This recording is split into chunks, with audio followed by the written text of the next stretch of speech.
And hello and welcome to Messages and Methods. I'm your host, Shelley, Carney, and Toby Younis. that's Toby.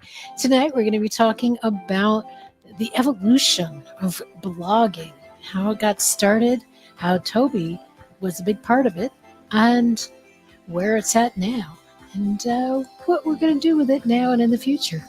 So stay tuned for that. And I want to talk a little bit about why people should consider blogging, even though sometimes it's considered very last century, last millennium.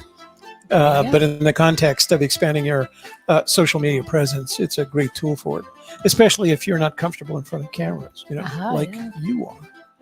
I tend to be the wallflower, so blogging is actually good for me. Yeah, that's right. Blog. Blog. All right. Okay, let's do this. Let's do it.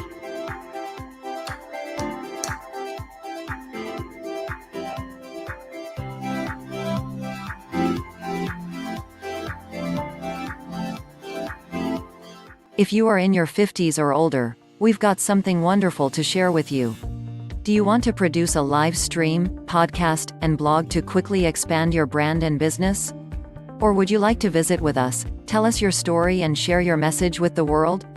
Experience Messages and Methods live stream podcast with Shelley, Carney, and Toby Younis. Every week we come together to discuss topics related to encore entrepreneurs, content marketing, live streaming video, podcasting, and blogging. We share stories, experiences, and knowledge to help others in their journey to creating a highly visible online presence. Subscribe today and become a part of our treasured community.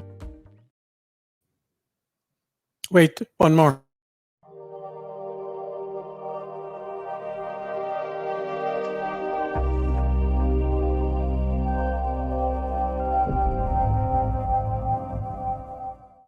And over to you. All right. So tonight we are in the middle of a week of talking about blogging. Last night we talked about the technology that we use to create, upload, post, distribute, increase SEO, all about blogging technology. Tonight we're going to tell stories, right? Because Messages and Methods is about telling our life stories, our experiences, and the knowledge and lessons we've learned along the way. And that which we'd like to share with others. That's right. So specifically about blogging, we're going to dive in. I have a few questions. So Toby, when did you start blogging and why? And I know that's two questions, but I thought it would help you open That's also a why the question. Story.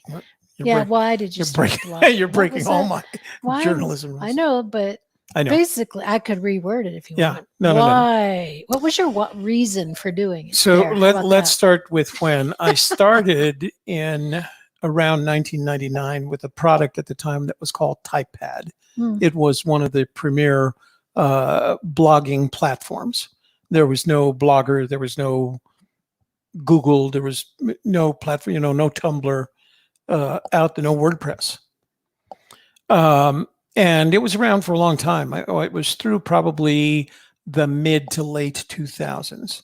But TypePad positioned itself as one of those, and you had a free version, and then you had pay-for version. If I remember correctly, the paid-for version was $7 a month, and that gave you everything, uploading pictures and things like that. And that's when a blog post did not include video, because you didn't have, if you were making videos, you didn't have, I don't think we had YouTube until 2006. Mm-hmm. So there was no way to embed your videos from another location. You could upload them if you had a internet service faster than, your phone. And that was kind of when you went to blogging, because that's all the internet the internet capabilities at the time, considering that most of the time you were using your family's phone service to do this. There was no high speed. Well, there was high speed Ethernet, but that was limited to the government and businesses. We didn't have access to it. The only way we had access to the internet was various rates of modems. And I remember, a $400 14,400 K-baud modem, and that was like the cat's pajamas, as we used to say back then.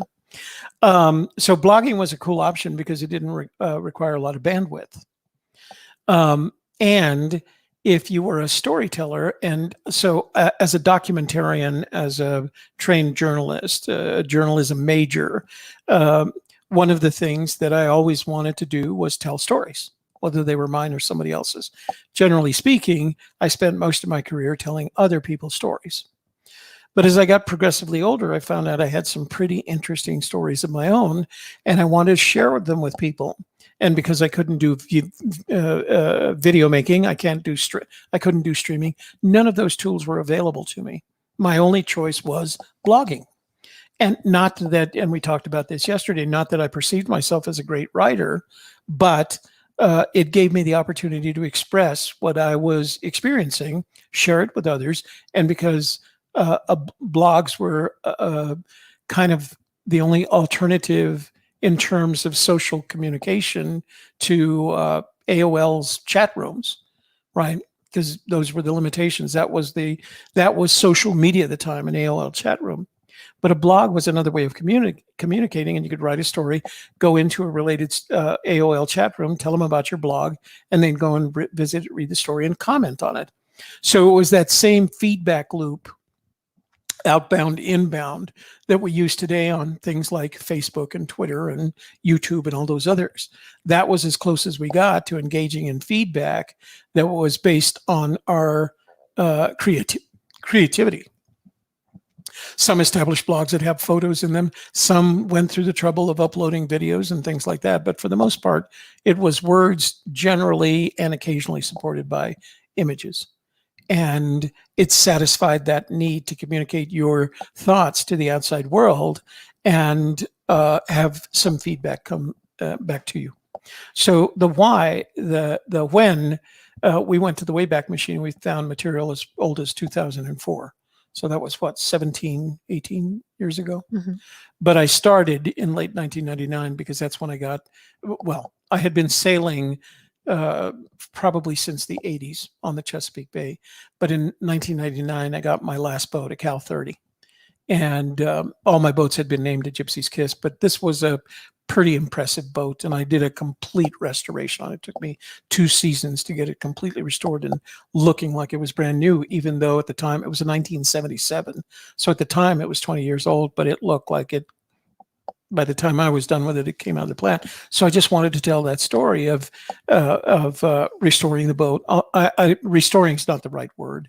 Refinishing, just cleaning it up. It had sat in a lot. I actually got it, and it had been donated to some nonprofit, and the nonprofit auctioned it off on eBay. Mm-hmm. And I think I paid $1,400 for it. Mm-hmm. And then I went to see it, and it was in a boatyard. It was out of the water, and all the components were there. There was nothing missing, but it hadn't received any TLC for years. And so I wanted to document the process of turning this ragamuffin into the beautiful ship it eventually became. And it was seaworthy. You could sail outside the Chesapeake and into the Atlantic. And there was a point in time where I considered just like, okay, let me see how far I can get, before my family panics. And so I wanted to tell that story. And then that led to other adventures. And then I realized that with this blog, not only was it about my sailing adventures, my restoration sailing adventures, it was about the things that were happening. I still traveled a lot. I spent a lot of time overseas. And one of the articles we saw was the conspiracy between Lebanon and Syria. That was 2005. I had just gotten back from my second tour in Iraq, third, because I was there in the early 90s as well. So I had a lot of stories to tell, and I wanted to share them. And then there was some point at which people asked, the people that were reading my blog said, you write such beautiful stories. Do you ever do any fiction? So I literally started writing blog posts that were, not complete fiction. They were based on a little bit of fact, but they were fiction. And those got a really tremendous amount of response. Like, oh, this is very good. You should write a book, And at the time, like today, you know how much effort I put into working, doing my share to get a Gypsy's Kiss out the door. And you and I both know that that's not easy for me to do, right? Now, if you want me to tell you the story, I can tell it from beginning to end and bore you for 5 hours. But back then, you'd get response from people, and they'd say, "Oh," and not that I have never thought of myself as, yes, I'm a writer. I can write books, I can write fiction, I can write nonfiction. I was a documentarian, and I could do that, and that's what I did with my blog. When you say you got response from people, what does that mean? How did they respond to you? Every blog, like today, as you well know, they make the blog available. If you choose to do so, every one of your posts is open to commentary, to writing comments. And so back the way that I promoted my blog posts was there was several AOL chat rooms based on sailing. As a matter of fact, the original story of A Gypsy's Kiss, somebody asked me one time in an AOL chat room, "How did you get that name?" And I started telling the story. And of course, you had a limited number of characters. And so I said, "I'll tell you what, I'll write a blog post." So I wrote the blog post of the story. I went back, and then people started writing and say, "Can I copy your story?" And they put it in their blog, and they say, "Here's the story that Toby told about how he gave his boat, how his boat was called the Gypsy's Kiss." Mm-hmm. And so there was this interaction that started with commentating, promoting, and at the time, it wasn't a business making venture for me. I didn't have a sense, but although I did see it in another way for business, making money out of it. So I'd go to the AOL chat rooms, find a common topic, jump in, and ask if anybody was interested in reading my blog post about how my boat got its name. Was that a common thing to do? It was for me because, again, I was always looking for some sort of response. And the only marketing, so you have to remember, my business was B2G, business to government. Right. My conversations usually occurred with contractors in the various government agencies. So there wasn't any personal, we didn't transact, and we didn't go to lunch, we didn't have coffee together, we did business together. Whether it was on the phone or face-to-face, it was always very impersonal, right? So you had to look for options, and like everybody else, I had a neighborhood that I lived in, and I loved my neighbors. They were all good people. But when it came to things like blogging, internet, the only internet experience they had was what they did at work, in their banks and their government jobs and their, various services from Navy, Army, Air Force, Marines, Coast Guard. And so the idea that you could kind of develop this at home, I think I recall, even in Washington, I was one of the first people on our block with a home computer, an Apple IIIC, I think it was called. And that was, to some people, that was just like, "Oh, you must be a real geek," and it wasn't anything like that. So there wasn't a lot of people to talk to in the same way there is now. How many people at a party that we're at want to hear about what's the latest in live streaming and podcasting? Exactly. That's how it was back then with blogging and online blogging on TypePad. So it satisfied a social need that was based on the interaction with other people online. And there were lots of places you could do that, but I mean, the primary one at the time was AOL, America Online, and I have the jacket to prove it, and then a blog, because there was no YouTube, there was no Facebook, there was no interactive chat, there was no live streaming, there was none of that. There was simply this community. I mean, interactive in the sense that you were in a chat room and you could exchange commentary with everybody in the chat room, or you could go to the what did they call them, PM, private messages, and you could jump out of the chat room and have a conversation with someone. I never found that. It always ended up kind of either argumentative or romantic, and I wasn't in the mood for either. So okay, so what did you get out of blogging? I'm hearing it was a social outlet. You could find people who had some of the similar interests to you, that you had to find them online because you weren't finding them in your neighborhood. Is that? Yeah, there were no other sailors in my neighborhood. As a matter of fact, when we'd invite people to sail, they'd start getting like real nervous. Well, is it going to be? Are you going to heel over? They were all worried about you heeling over into the wind, and we've never done that. Don't you have a regular boat? And I did have a power boat at one time, but it wasn't half as much as fun as sailing. It didn't require a lot of interaction with the elements. Um, so it was a form of social interaction independent of the face-to-face interaction. Our neighborhood was a upper middle class neighborhood, Washington, D.C. suburb. Everybody was employed either by the government or government contractors. And they were party goers. I mean, there was every weekend somebody was having a backyard party, including us. And as a matter of fact, one of the ways I used to take advantage of that is when I came back from a weekend of sailing, and I think I've told you this story, I'd call Laura and I'd ask her if she'd want any crabs. And she'd say, yeah, bring a bushel of crabs home. At the time, you could get a bushel of crabs for $65.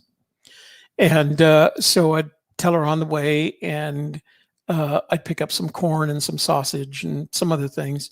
And by the time I got there, the picnic tables were laid out. They were covered in brown paper. The utensils for beating up on the poor crabs were there. I'd put them in a pot. You put that many in a pot, and it takes about, I don't know, you boil them for 20 minutes while they scream into being red and dead, as we used to call it. And I don't eat crabs. I didn't eat them. But everybody in the neighborhood, and they would just sit down and do that. And that was literally another form of social interaction. You know how much I like having parties. Even though I didn't eat crab, the sausages and the corn were for me, because I wasn't about to fight those crab for that little tiny bit of meat that you get out of it. But that's what it was. It was an alternative form of social interaction that you could do anytime or the night of day, and that you could get feedback on what you were writing, and you could give others feedback. They'd always, if they'd come on your blog and make a comment, they'll say, please check out my latest blog post. And you do that. You'd read them. Some of them were good. Some of them weren't. But you'd comment one way or the other. You'd always give them a nice comment to tell them how good their work was, or, and you found out about other people. You found out there were people just like you and people that weren't like you at all. It was less, I remember it being less about politics, religion, and government back then. It was more about hobbies and personal tastes and avocations, like in my case, sailing. In other people's cases, it could be anything from crocheting to Laura had a whole group of people that were they make the blankets. What's that called? Your mom does it. Not knitting. The pieces. Quilting. My mom doesn't quilt. Oh, she doesn't? There's somebody I don't know. Anyway, Laura had a big community of quilters.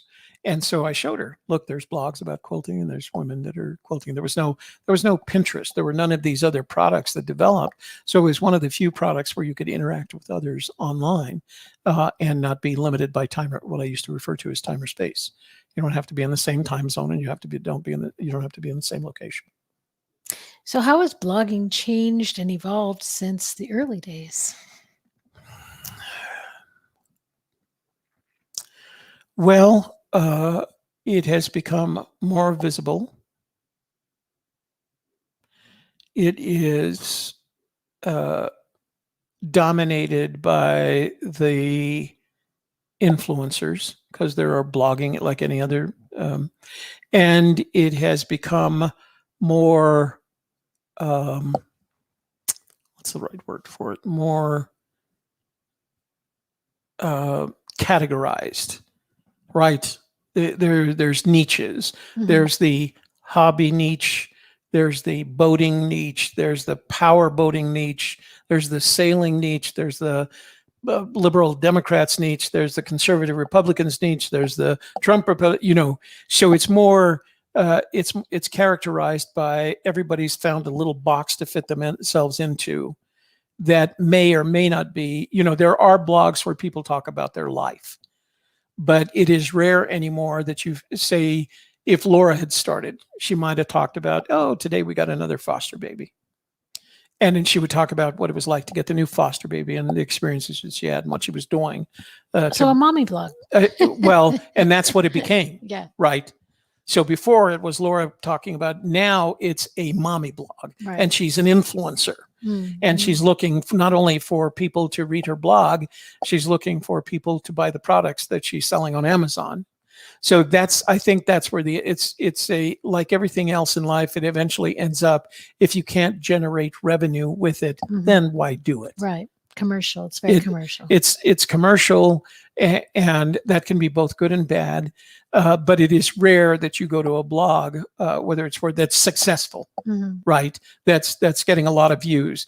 That doesn't have a commercial angle to it. And the reason is, if you have a mommy blog and you have 1 million followers, even if you don't do anything about it, Gerber Foods or Pampers is going to come to you and ask you if you'd like to start promoting their product.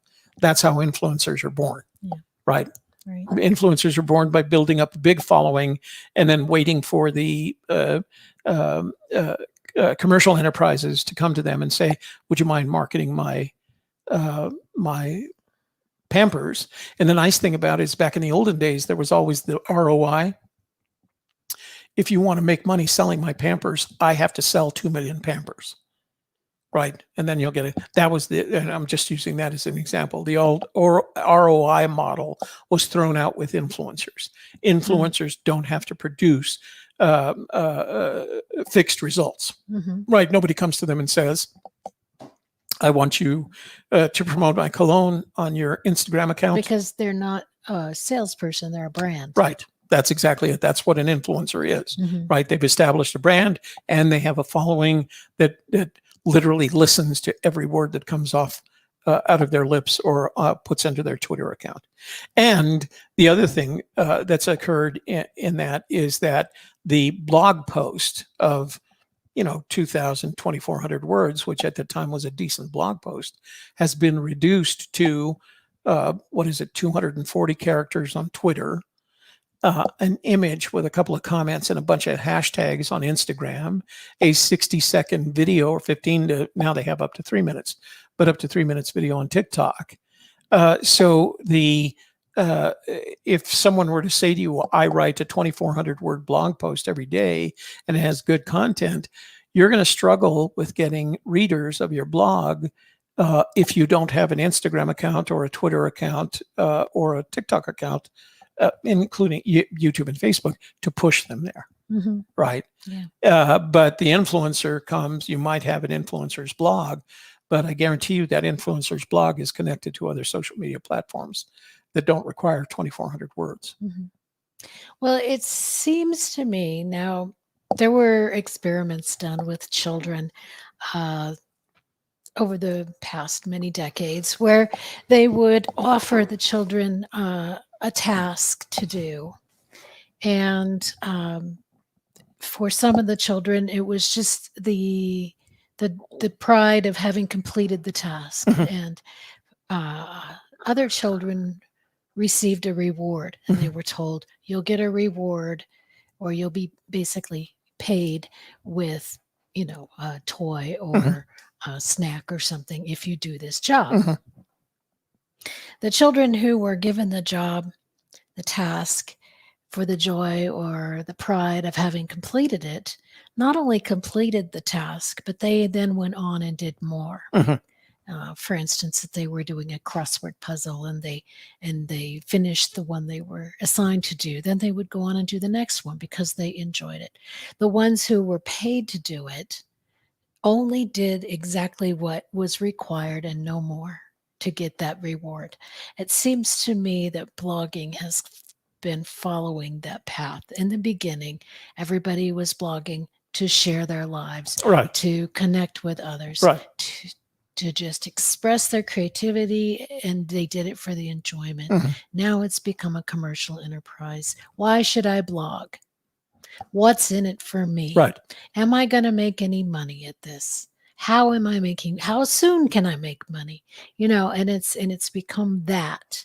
And not just blogging, but all social media has gone that way, the way of the influencer. Well, Caitlyn Jenner got this much money, and the Kardashians made this much money, and just because they're promoting their, this makeup or doing this, that, or the other thing. Youngest billionaire, Chloe, or is it Chloe? One of the Kardashians, because she's promoting makeup. And that's the dream, right? It's not. I have a passion. I have a message. I want to share with the world. Let me do that. Mhm. Just give me a platform and I'll go. It's not that anymore because the platform is there for everybody. It's easy to access that platform now. Now it's, oh, well, pay me and then All right. pay me. Where's my money? Where's my return? How many how many likes am I getting? How much money am I getting? Where's the perks? Where's the sponsorships? Where's all that? It's become so commercial that people have lost the joy of it, right? I think that's one part of it. The other part of it is what you need is the stimulus, the impetus necessary to go ahead and blog because you realize, or you're hoping that somebody finds what you're writing interesting enough to respond to it. Right. Either respond to it by responding on the blog and comment, or respond to it by saying, I took your advice and I did this. The problem with today's society, a media-driven society, is that nobody has the time to listen to someone else. And that's why there was an interesting article, I think it was, I was reading yesterday, and the top part said, who do you find the most important people in the world? And the first list was plumbers, welders. It was a bunch of blue collar type workers that build things, right, effectively. And then the second list was influencers, YouTube stars, television personalities, movie stars, things like that. Right. And the percentage different, the television, the ones that are in the influence class, 72% of the people said these are the people who I've influenced by. Right. Not the people that actually do that kind of work that produces tangible results. Well, and that speaks to the comfort that we live in. If it were in such a case that we lost power, we didn't have water, we would immediately be wondering and hoping, could that plumber come visit me and that electrician come visit me and do this work, and their value would go sky high in our estimation. And It's that's how much we need them. And that's what happened to Texas this last winter, where they lost their power and heating capabilities. And people were looking around going like, I don't know how to fix this. Mhm. I'm just going to freeze. And it got progressively worse. And Texas, of course, like other states, has a law against you taking advantage of it. There's a name for it. I can't remember what it is. When you take advantage of a situation Price by gouging, price gouging, something like that. They have a law against that. So there wasn't a lot of price gouging, but there were a limited number of plumbers and electricians and people who could help you figure it out what happens when your air conditioner pipes break into your living room, and so that's when they see the value. And there's no YouTube channels that are going to help you with that. There's no influencers that are going to, as a matter of fact, the influencers are going to head towards Cancun if they got that and did.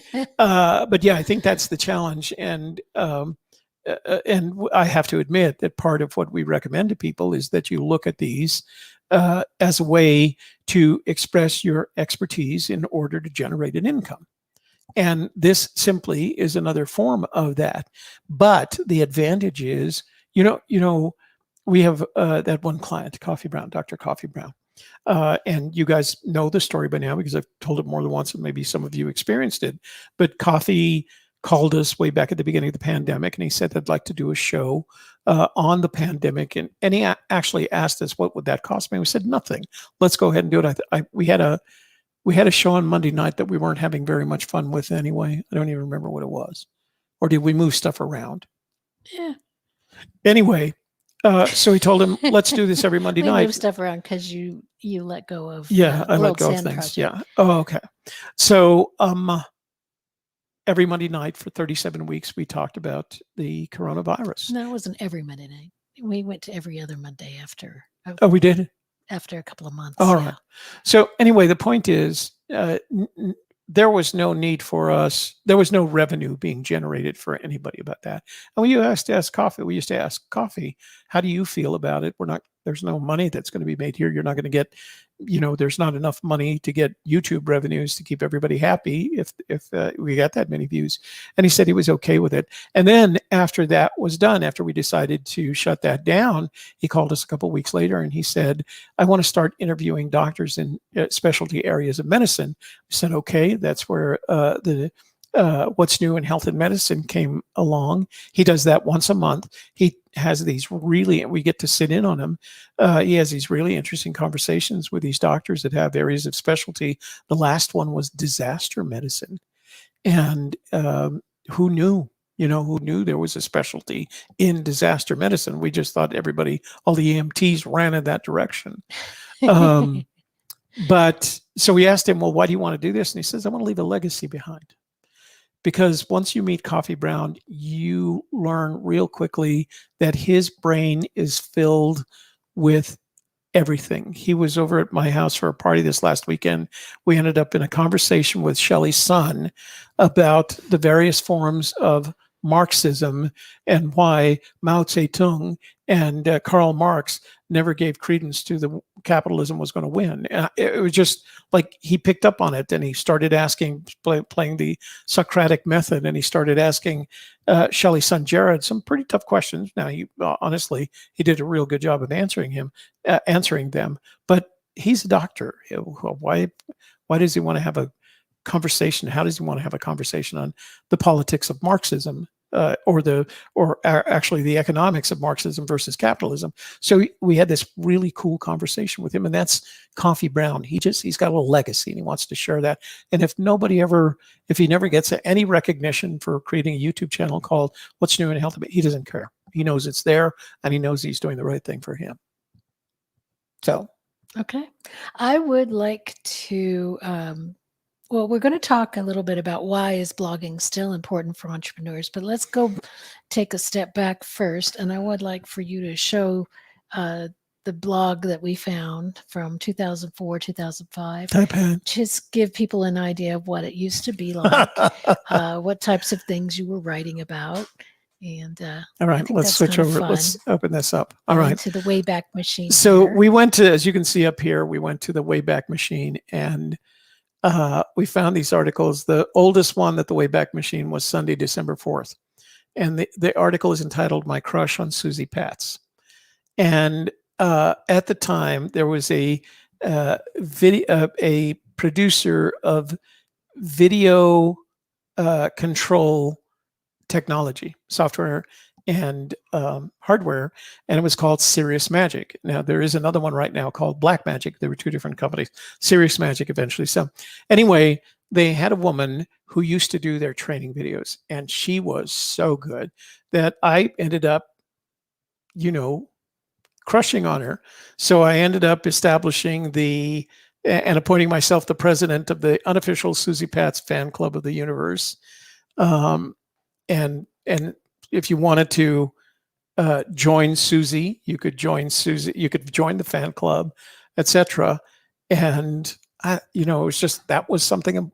I don't want to say it was important, but that was something I wanted to write about, so I wrote about it. This one is the Coastal Flats Alternative, and I don't even know what that thing is. You come over here around 9:30. I'll teach you how to make turtles. Don't know. Anyway, those are the kinds of things. I need a Coastal Flats fix. So I used to refer to my daughters rather than by their names. I described them. So the baby is now 33 and just had her first baby. Just informed me she's doing an out-of-house sleepover with her 12 closest friends. Since I haven't been out for 3 consecutive weekends, I'm thinking it's Coastal Flats night. Oh, Coastal Flats was a restaurant and bar in downtown Fairfax, in Fairfax Town Center. So there was a whole bunch of. So this is all right. So this is a story about me meeting someone at Coastal Flats. I need to print that. She says, "You're the Gypsy's Kiss guy, right? Never quite certain whether to admit anything personal to a complete stranger, even a pretty one. I asked, how'd you come to that conclusion? She said, I heard Jason call you the name. It's Toby. Yes, it's Toby. Yes. So it's simply the story of my interaction with someone else at a place called Coastal Flats, which at the time was my favorite go-to place. Wow, this is a really long story. Very cool. All right. Anyway, so that's what I was writing about. You can see over here. Let me see if I can open that up a little bit so you can see it. So these are the recent posts, and this was like 2004, post-Christmas shopping spree, a category called family, Merry Christmas, my crush on Susie Pat's, Coastal Flats alternative, I need a Coastal Flats fix, in case you're wondering, why today we give thanks, 7 reasons why. And then there were photo albums. The photo albums, as we clicked in, were not there. And of course, as usual, I was biking on the W&OD trail. Let me see if I can get to that picture. Yeah. So there's a gallery there. yeah, but it can't find those. Yeah. So the W&OD trail, yeah. So it isn't available, but the Wayback Machine got us back to those blog posts where back to 2004, where I was storytelling. All right. Deuced, expressive expression, photo blog central, the takers of pictures, counting sheep. You have to love the way she thinks. Photography can be poetry, unsettled, and she is too, but she makes for interesting reading. So those were blogs that I followed. Oh, right. Interesting. Okay. So you could do that. One of the parts of the blog of expanding your social media presence was to follow other bloggers, post them to TypePad, and then other people could see who you were reading. And they would do the same. It was very much like if you subscribe to my YouTube channel, I'll subscribe to yours. Mm-hmm. So sure. All right. Well, that was very cool. Now, last night we showed our current blog on WordPress. So if you're interested in looking at that, you can go to AGK's Media Studio at .wordpress.com, and you can see our up-to-date blog. But I think these are so fun that we can go back and see what you were doing back in 2004. I'm trying to figure out, this is a really long story. I mean, Yeah. this is a different, I'm sorry, that's a different Red Eye Romance. So now you got to remember, this was after I was divorced. So these aren't. That's right. Okay. So let's go back to the question that I had of why is blogging still important for entrepreneurs? Well, it's especially, I would say, I wouldn't use the word still in that sentence. It is especially important for entrepreneurs because it's another way to expand your social media presence via SEO, branding, and marketing. And there are people still read. If there were people who didn't read, there wouldn't be a Medium, there wouldn't be a WordPress, there wouldn't be a Blogger, there wouldn't be a Tumblr. So it's one thing to say there wouldn't be books. There wouldn't be books. I blog on Twitter. That's not blogging. That's just expressing opinions in 240 characters or less. But all those other platforms are busy. And some of them you can go to Tumblr and you can see a broad variety of topics from the hobbyist to the professional, from the non-political, the apolitical to the political, from the atheist to the religious. So there's a broad variety and people are reading them. Otherwise they wouldn't write them. They're there for a reason. Now I haven't, our blogging is mostly related to what we're doing here and how we're creating content and how we express that content. But the simple fact of the matter is what you're looking, the reason blogging, to answer your question, the reason blogging is so important is because it's another alternative, another opportunity to expand your social media presence without a lot of effort. So there's a point at which I'm going to want to explain that with our creative campaign framework. Well, why don't you do that? Is that okay? You had that all set up. Yeah, I do. So let's get into that. To that. Let me go back here and we're going to switch over to this screen. By the way, we have a new touch screen here and I can do this stuff. Did you want to change cameras? No, this one is fine. I'm okay with it. So excuse me, because the screen that I'm working with is over here. So I'll be turning away from you. But so the creative campaign framework is says that what you start with is a topic related to your business. So today we're talking about blogging, right? We're live streaming and the topic is blogging, and it's related to our business because that's what we suggest to the people who enter our boot camp, or enter our 1 week long intensive program to go from 0 to social media presence in 1 week, in 5 days, actually. 5 days to finish. Yeah, 5 days to the finish. Intensive 101 producer. So I'm going to training. put this in present mode so I can use the whole screen. Okay. Okay. So, so you start with right at the top here, topics related to your business. Maybe I could use it here. Can I do this over here? Topics related to your business. Let me open that up as wide as I can get it, right? Topic related to your business, and then you do a video presentation or an interview. So if I were to I think next Wednesday, we're interviewing a woman who is an encore entrepreneur. She has her own business. She knows us. She went through our training course. We'll show you that in just a minute. And she wants to be on our shows, but it's going to be on the topic of, in the case of messages and methods, storytelling. And so we're going to let her tell her story. Now, her story is about a plus 50 encore entrepreneur. That's where the storytelling comes in. So you've got that video presentation or interview right here. The result is a video. Well, that video can be placed on, and I'll talk about how the live stream goes. If you're just talking about it, a video, is it live or recorded? You ask yourself. If it's live, then you multi-stream it to YouTube and Facebook and other opportunities. There's lots of other video platforms. Twitch is one. Facebook is one. You can now live stream to TikTok. So that whole concept of live streaming to a variety of platforms is going to become more and more available and more prolific for people who are interested in doing that. If it's recorded, then you do an upload, but you can upload it to the same platforms. All right. Once you've done that, you ask yourself, is this a scripted video? And generally speaking, if it's not a scripted video, you can have it transcribed into an audio file.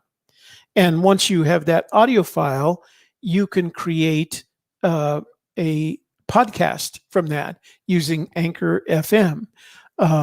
If it is scripted, then you can still create the blog post. So now I have an audio file that came directly off this live stream. It's what we do, because when we finish here, we literally go to Anchor FM and we upload the audio version of this into a podcast. And then we go to either Temi, depending on how much we want to do with it, or Descript, and we turn it into a transcript. And that transcript is then put into blog posts on LinkedIn and WordPress and Medium. Okay.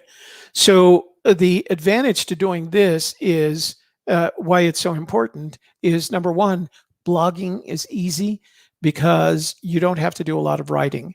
Mostly you have to make videos, have them transcribed, take the audio portion, have it transcribed, then you edit that and turn it into your blog post. And so now I have social media presence on, in this case, video presence on Facebook and YouTube. And on YouTube, we're going to 2 different channels. On Facebook, we're going to 5 different channels.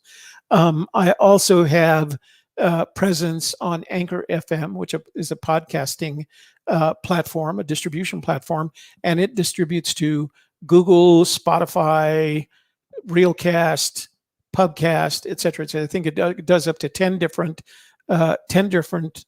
hosting platforms. So Anchor FM is a distribution platform.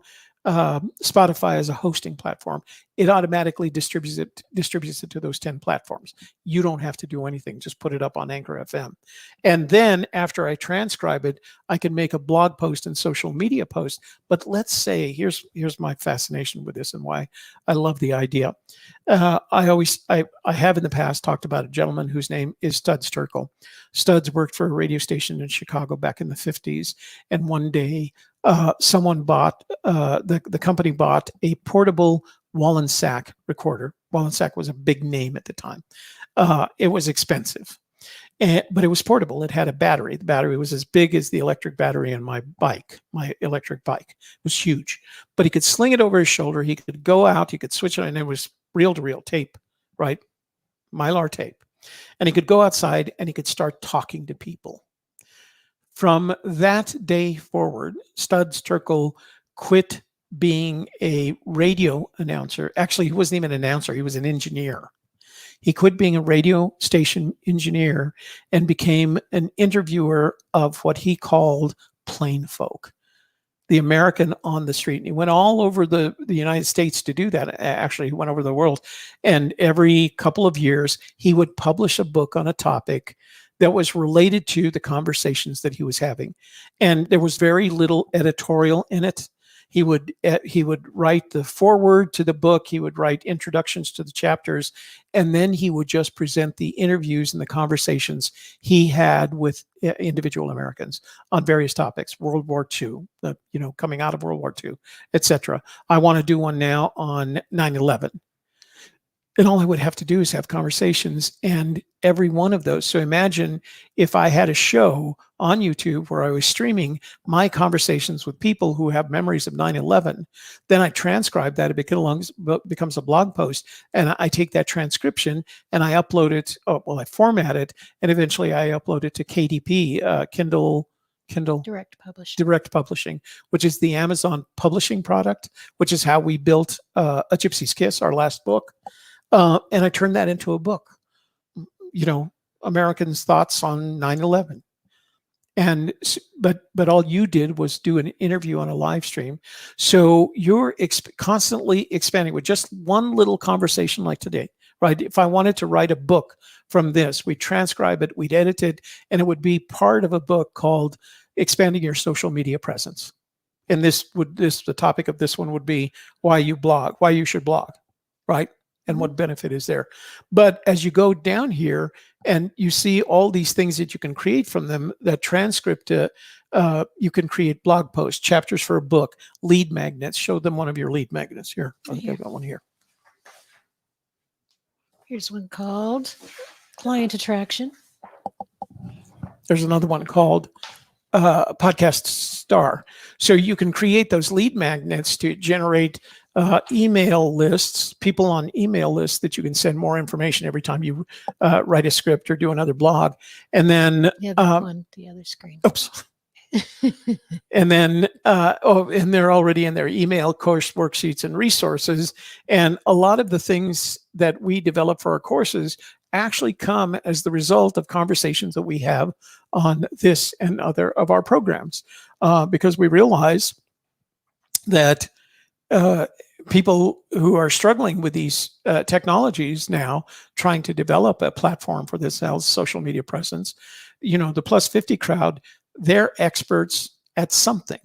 It could be plumbing or it could be financial management. But each of them could have a live stream where they talked about the expertise, expressed the expertise in their particular topic. And then that video became a transcript, became a podcast, became a blog post, and became eventually a book. And so just by doing, I keep reaching for that, just by doing one little thing, making a video every week, you're creating a piece of content that you can leverage into a lot of other different platforms of different types, different categories, and therefore expand your social media presence. Because when Google goes to, when somebody goes onto Google and asks the question, why should I blog? Well, eventually, not only are they going to get this video, but they're going to get a podcast, and they're going to get one or more blog entries, and maybe sometime a book that's called Expanding Your Social Media Presence, Chapter 22, Why Should I Blog? So that's why it's important today. Now, if you're the kind of person that wants to write fiction, if you're the kind of person that wants to talk about, quilting, if you're the kind of person like me that wants to talk about microscopes, make a blog. It's all free. We showed them last night. You don't have to pay anything to have a blog to talk about what's your fancy. Now, you may even eventually turn that into revenue, But there's nothing that prevents you from starting a blog that is independent of any revenue. It's just you talking about the fun you're having with microscopes and connecting with other people who have fun with microscopes. I have an Instagram account, my personal Instagram account. I have, I don't know, 550 followers. I follow around 50, and about half of those are people who are really good with a microscope and whose focus on the microbial world, the stuff that you find in ponds that are invisible to the naked eye. But once you put them under the microscope, you realize, A, there's a whole world in there, and B, here's the interesting fact, without them, we wouldn't exist because they produce a significant portion of the oxygen that surrounds planet Earth. So anybody can do it. That's right. You just have to have a passion for it. Right. Because if you don't, you'll lose interest pretty quickly. And then you can't imagine, oh, I'm only going to blog if I make money from it. Because if you do that, you're going to lose interest really quickly. Just like the kids who were paid to do their assignment and then lost interest as soon as they were done with it. It wasn't fun for them. It became work, right? Because you do the work, you get paid, and in their minds, it became work. It was no longer fun. Even if it was, hey, play with these toys for 20 minutes and then we're going to pay you $10. It was no longer fun to play with those toys because they only did it for the money. It became their job. It became work. So find a topic that is exciting, that you have a passion for, that you really want to explore, and that you want to share with others, and then have them come and share with you on the same topic. And when you do that, it may make money in the future and it may not, but it is not going to matter to you so much because you get the enjoyment out of just the work itself. And if you can combine your passion with your entrepreneurial desires, as we have, right? Our passion. Shelley was here at 3:00 today, which was 4 hours before, and all we talked about was this stuff, right? And how to hook up this extra and how to hook up this camera and what are we going to talk about tonight? You know, this is not only a business for us, it's our passion. We took a call from someone who says, what do you charge for using your studio to make training videos? We had that conversation. So this is our business and it's our passion. Now, independent of that, we have other passions. Shelley has a gardening passion. I have a microscope passion. You know a little enough about us that we have other things that we're interested in. And sometimes it turns into a YouTube channel. And if it turns into a YouTube channel and doesn't generate a penny in revenue, we're okay with that. I mean, we've both done it. We both had channels that are independent of whether or not we're producing revenue on them. But if you're an encore entrepreneur, if you have an expertise, whether it's plumbing or financial management, and you want to grow a sole proprietorship around that business and do it using not only social media, but the technology that gets you into social media, this is the way to do it. And that also is what we're experts at. That's why we can help others. And that's why we're always looking on the lookout for their encore entrepreneurs who are interested in building a business using the technology that allows them to expand their social media presence, because that is where their customers are going to come from. So let's talk a little bit about how people there. can be on our show as a guest to be interviewed if they want to do that. This is called Our Guest's Journey. Oh, you know what? It is a short introductory mini course that helps you get prepared for doing an interview with us on a live stream platform. Super simple. Put that link in here. But what it does is it walks you through the process with 3 short videos. Hosted by my partner. Then at the bottom, it gives you links to follow through on the instructional steps, which include filling out an application, signing a release, and scheduling your interview with us. And the cool thing about it is everything's pop-up. So when I click on the scheduling your interview, it goes straight to that link, and it tells you what days are available.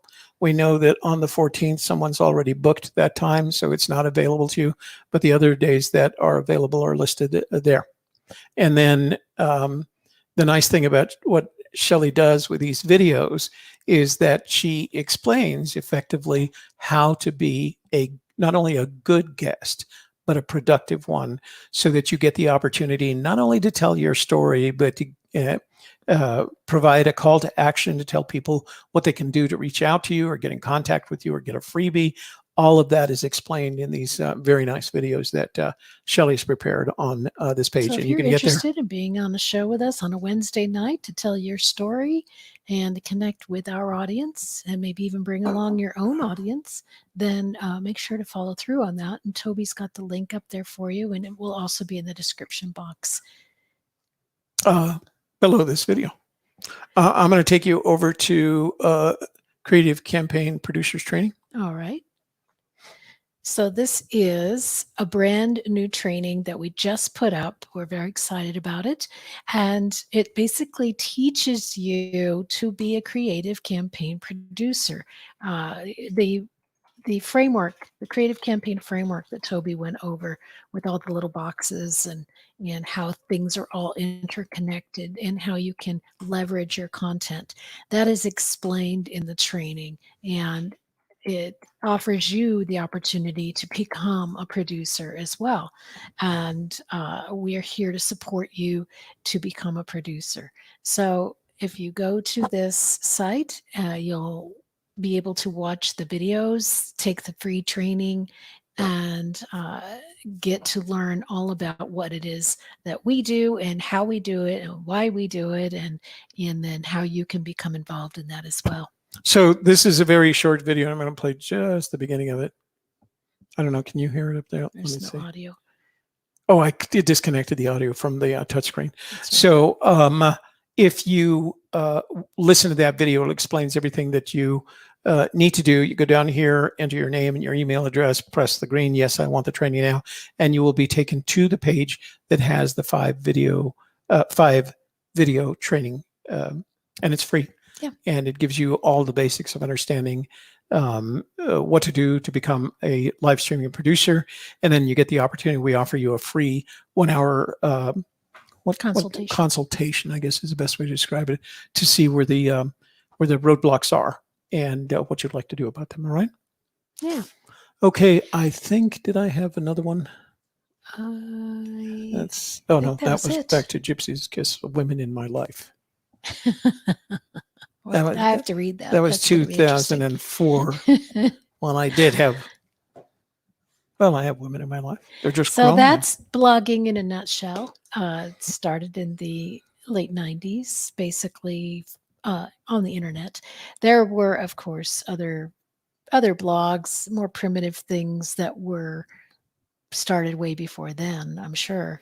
Well, but the internet really gave us that opportunity to connect with each other. Yeah, well, the first versions of blogs were basically people writing their own HTML, right? And you just inserted your blog post in the HTML and you uploaded to whatever you were using for a server back then. It wasn't until later that companies like TypePad started developing, and like everything else that we're using, what's behind what everybody's seeing right here is HTML, and they insert the video. Well, back then, companies like TypePad, and TypePad wasn't the only one. I remember several others at the time. I chose TypePad because it was kind of the user friendliest. I don't remember picking those colors. Those are not my colors. But back then, the first bloggers were actually writing HTML in which they inserted the text. And then it wasn't until a couple of years later when some of these products like TypePad, eventually WordPress, and the other blogging tools were made available to everyone, so that you didn't have to write the HTML, and it got progressively more complex. So you had to know more than HTML. You had to know C, C++, Ajax. There was a dozen different languages that you had to learn in order to do it yourself, or you could just pay these guys $7 a month and they'd do everything for you. All you had to do was write. Yeah. So sometimes people may wonder, why are you telling me how hard it used to be and how easy it is now? Why do you tell me these things? Because we want you to know that it's easier now than ever. Uh, and because there's so many opportunities and there's so many choices in the world, sometimes it paralyzes us with too much, right? There's too many opportunities. I can blog, I can make videos, I can make a podcast, I can post on social media. It's going to take up all my time. I'm all overwhelmed. Well, the thing is, you can do it all at once with just one live video and then branch out from there. So you just get started with one thing and then add on and add on and add on. And we just want to tell you that it's simple to do because we want to give you that support and that encouragement to just get started, and the rest will come. And if you need the help to understand the tech, to master the tech, that's what we do. That's why we're here. Connect with us, and we're happy to walk you through all of that. The only caveat that I recommend to all of that is that it doesn't have to be a live stream. You can record. You can make a recording and then go from there. You don't have to be. And you don't want to live. be on camera for whatever reason, we can also work with you on just doing slide presentations. And the or the audio. Yeah. Yeah. Yeah. Yeah. So It's all doable.